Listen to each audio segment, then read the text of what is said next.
morning. What's your sense of where we are? Because, you know, Democrats started out with this idea that there was bribery, that there was quid pro quo. They poll tested all of that. And then here they are with the articles of impeachment. And as you know, they're just broad brush, no specific crimes allegedly committed. Yeah, their biggest problem is that they never started with facts. That's how every other impeachment began, where there was an actual crime committed. There's never been a crime in this case. They've tried to find a crime, starting with the Mueller investigation. It's been very clear, and I think you're seeing through it this whole impeachment inquiry. This is a political vendetta. This is all about them.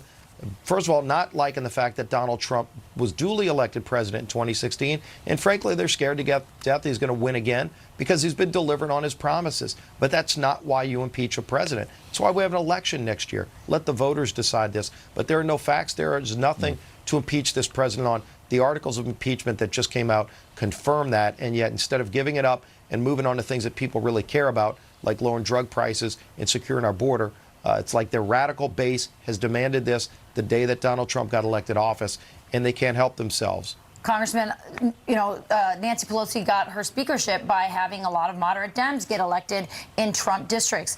Here is a congresswoman out of Oklahoma, Kendra Horn, I guess getting the wrath of voters. So take a look and we'll react on the other end. 2018 has been concentrated on impeach President Trump.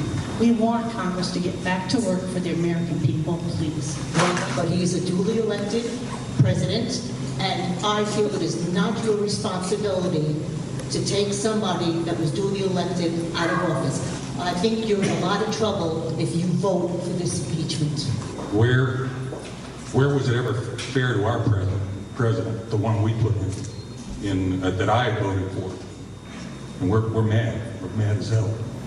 You know, Congressman, as Rachel has pointed out, she's not fighting back. She's taking it. And if we're at a place where we're wondering where a lot of these Democrats are going to vote, what does it say about the veracity or the strength of the case Democrats have made here?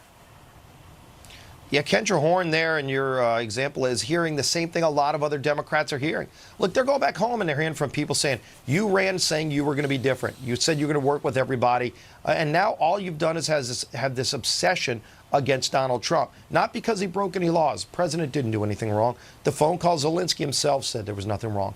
But because you don't like the results of an election. And frankly, you're more afraid of your radical left base in Washington than you are the constituents who elected you back home. That's the real reckoning. Look, every one of these Democrats, if you look at the fact the clear vote is no. You vote against impeachment on these articles because there is no law broken. The constitutional standard is high crimes and misdemeanor. Here there's not even a traffic violation. And yet they're still going to do it, not because of the crime, but because they're afraid of the repercussions from the radical left like AOC up in Washington. And that's where they're going to pay a political price. But it's a sad day for our country that it's come to this. You're in charge in part of trying to get things done and bring, whip the votes and figure out how you move the president's agenda forward. He had a pretty good week between the China trade deal, the defense bill we've been talking about, family leave, other issues he's been pushing. But the fact that Nancy Pelosi, within an hour of announcing the way forward on impeachment, rushed to take credit for USMCA and that trade deal, does that tell you Democrats are pretty desperate right now to try and show they've done something other than impeachment? It's not only desperation, it's fabrication.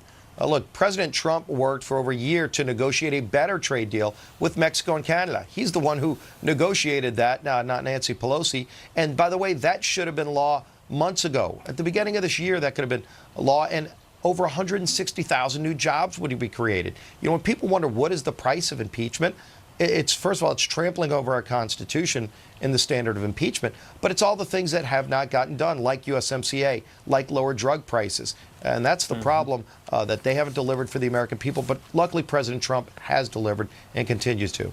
Well, yeah, no, you're right. Well, maybe passing that USMCA might be one of the only good things to come out of all this. Maybe it wouldn't have happened had it not been for impeachment and they felt the pressure. So. Yeah, Congressman, you mentioned parking tickets, traffic tickets. The motorcade better not violate any policies or we might get a third article of impeachment before this is all done. Congressman, thank you for your time this morning. No telling. We appreciate it. All right. Great being Merry with Christmas, you. Congressman. Thanks. All right. Thank you. Merry Christmas.